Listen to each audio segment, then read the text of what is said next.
Hi, this is Alcan. Welcome back to my channel. Well, we got some bombshell information about Fani Willis coming from the Trump team. Um, Unfortunately, it's not good for Nathan Wade because his cell phone gave him away, screwing up his testimony. So we're gonna read what happened here, and it's gonna be quite shocking, as James Bond would say. Of course, he had to throw a fan in the bathtub with somebody in it, and yeah, that bad. Anyway, it says Donald Trump gets new evidence in the Fani Willis case. This is by Kathleen Fung. I'm not sure. I think it's Newsweek because it only says an N on it. I know it's not Newsday, but it's something else. It's not a publication. Anyway, it says former President Donald Trump's lawyers are asking Judge Scott McAfee, who's presiding over the Fulton County Trump 2020 fraud case. By the way, we found out he donated $150 to Fani Willis's campaign. He's not the worst offender. So, to review new cell phone evidence as McCafferty weigh in whether or not to disqualify Fulton County District Attorney Fani Willis and Nathan Wayne from Trump's election interference case in Georgia. Trump's legal team filed a supplement brief to McCafferty on Friday, asking to review new information related to the misconduct allegations surrounding Willis. The district attorney has come under fire for her romantic relationship with Special Prosecutor Wade, who she hired to replace or help prosecute Trump and his allies in the RICO case. We have an interesting thing about the white guy, but that's another thing for another time.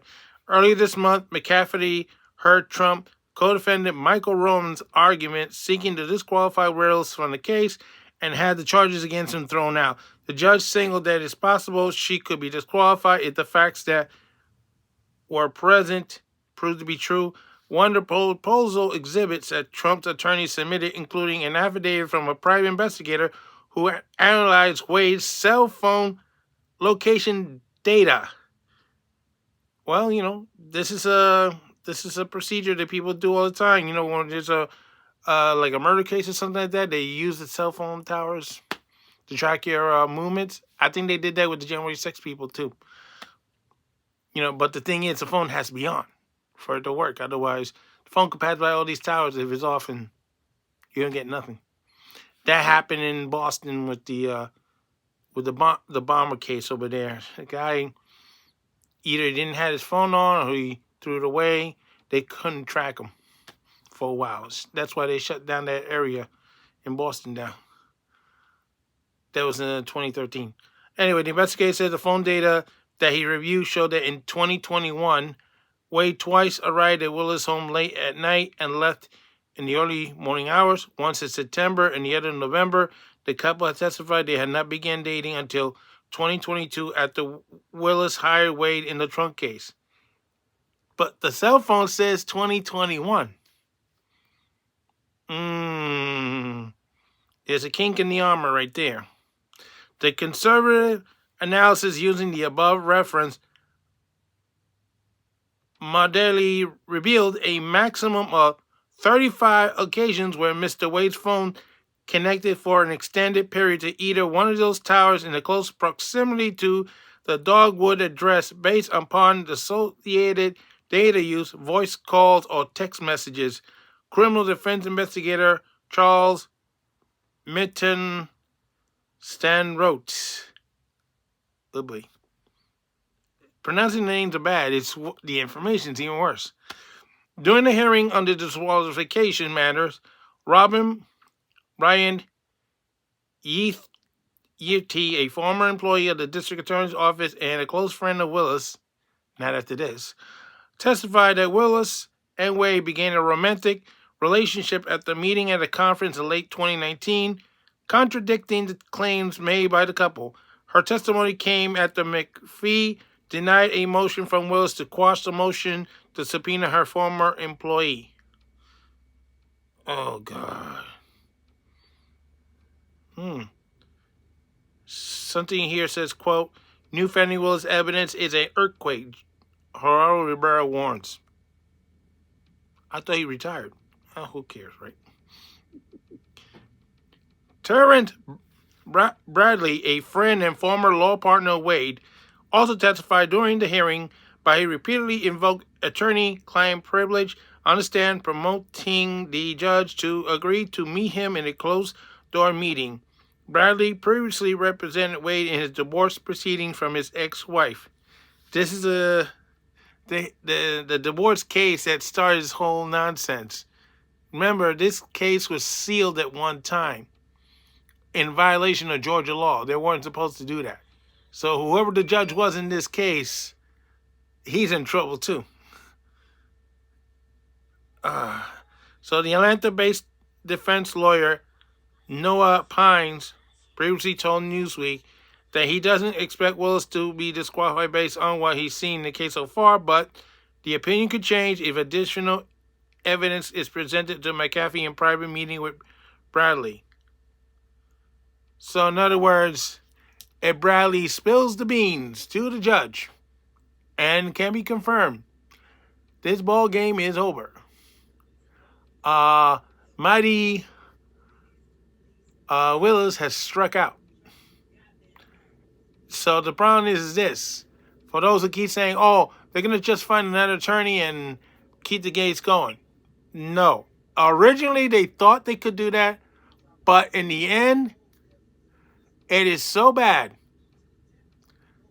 There's no other attorneys interested in taking this case over.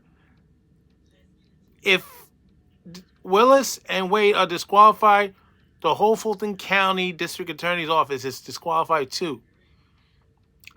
And Cobb County, they might have a problem there because that's where the divorce case took place and the records were sealed. A big no-no.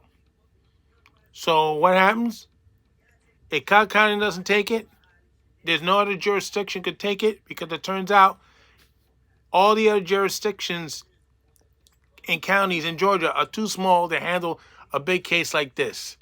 So this case is dead in the water if they're both disqualified. That means the end. That's it. Finito. Finish. Kaput. And what they'll do to Willis and Wade afterwards, we don't know. But they're going to be under a lot of investigations from different boards, from the state Senate, the House, and as well as the federal government. All these people are going to be coming down on her like a ton of bricks from a building collapsing during an earthquake. Not good. You know, it's over. I mean, even the viewers and MSNBC had thrown the towel and, you know, had enough. Can you imagine if Fani Willis was a guest on The View and, well, her invitation's probably been pulled by now.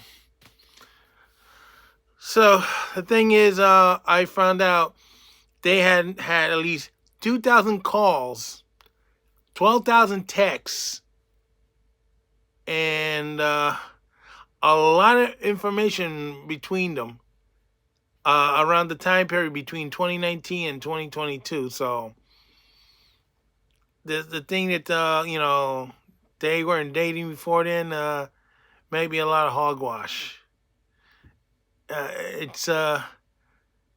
It's enough hurdles for the General Lee to go flying through all of it.